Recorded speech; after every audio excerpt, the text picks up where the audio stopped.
It is time for Political Breakfast. We are live this morning with Democratic strategist Tharon Johnson and Republican strategist Brian Robinson. And we are honing in on next week's candidate qualifying period for the 2026 general election cycle.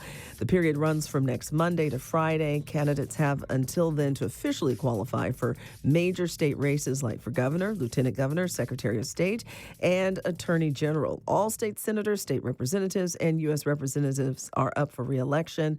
So is one U.S. Senate seat held by Democrat Jon Ossoff. Here to talk about it all are both Tharon and Brian. Good morning to you. Good morning. Good morning, Lisa. Good morning. Brian, you first. Are we in for any surprises when it comes to the governor's race, the candidates there? Well, I think our big surprise in the governor's race has already happened. It happened about 3 to 4 weeks ago when Rick Jackson got in this thing and completely upended it. I think the surprises may come in some congressional races because those are the ones where we had some late retirements and the field did not immediately emerge. In the 11th congressional district, which includes some of our, close-in metro Atlanta communities, as well as going up into northwest Georgia and Bartow County and beyond. Congressman Barry Loudermilk stepped down recently, and we're looking at who's going to get in there. His chief of staff, Rob Atkerson, is in and has gotten the endorsements of a lot of local officials, particularly in Cherokee County, which is a big voter base for this district. Public Service Commissioner Tricia Pridemore is taking a look at it. She has announced she's not running for re-election statewide, so she's going to kick the tires. And many folks are waiting to see what Treasurer of the United States, Brandon Beach, does. He's obviously working in Washington right now, and some of the field is kind of waiting to see what he does, thinking that if he got in, he would get the Trump endorsement with a really short runway between here and the primary, and that might give him a leg up that's difficult to overcome. So Brandon Beach announcing what he's going to do will perhaps let a few other dominoes fall. Tharon, what are Democrats watching? Well, I think to go in sort of a similar order that B-Rob just went, let's just start with the governor's race. You have 7 candidates right now who said they're running. I'm hearing rumors that there may actually be 1 or 2 that may not qualify. And so some of these people who are running for governor and lieutenant governor and other constitutional officers are serving in the legislature currently. And so a lot of them are going to have to make some really big decisions here in the next 24 hours. The other thing that is very high on people's list is that Congressional District 13, where Congressman David Scott has served that district for a very long time. A lot of people are speculating, will he qualify? All signals and talk that I'm hearing is that he will qualify to run again. But there are a lot of folks in that race, too many to mention with this short amount of time we have on this program. And then the other one that I think is really going to be interesting to see is if these people who are saying they're running for higher office, if someone actually comes and qualifies for their seat. And so, again, you'll see probably Monday a lot of movement. But the one thing I want our listeners to know that even though you are being represented by a state rep or a state senator who he or she said they're going to run for higher office, they'll still have to represent your district until next year if they decide to run for a different office. And so I think you'll hear some surprises next week of some folks stepping down and running for some other seats.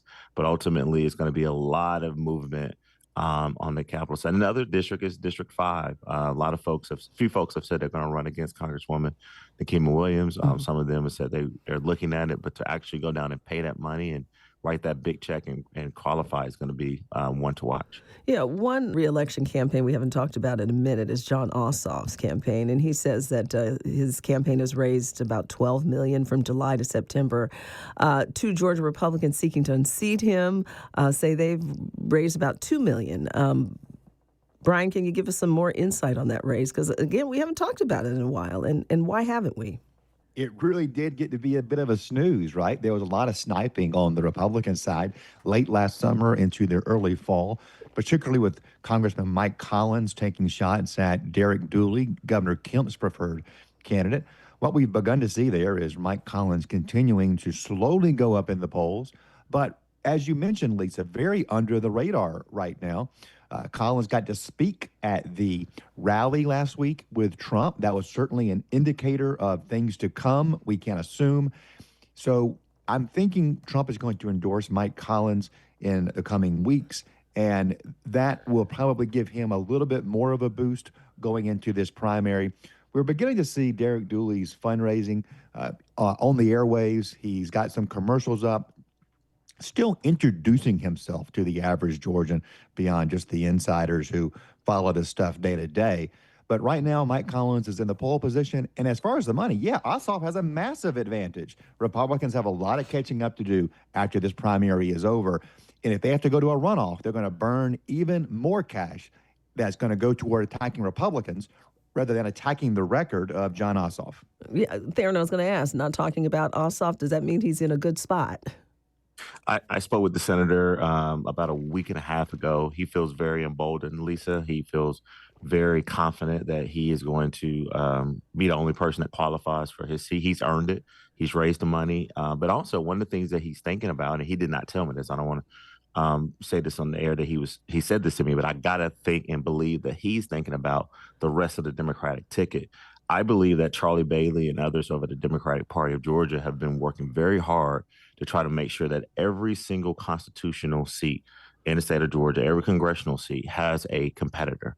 And so I've been told that the Democrats have been working very hard with candidate recruitment, because if you're Jon Ossoff, you want to make sure that you have a very diverse, capable, and somewhat appealing to the middle and independent sort of ticket of women and men that he can run with, because he's our leader. He's the top of the ticket. And so there's been a mad sprint to make sure that every constitutional office is challenged. Now, if you're an incumbent right now, Republican, you're kind of keeping quiet and hoping no one runs against you with a couple of these seats. Democratic strategist Tharon Johnson, Republican strategist Brian Robinson for checking in. Thank you so much. Have a great week. Have a great week. Amplifying Atlanta, this is listener-funded WABE. Our time now is 7:29.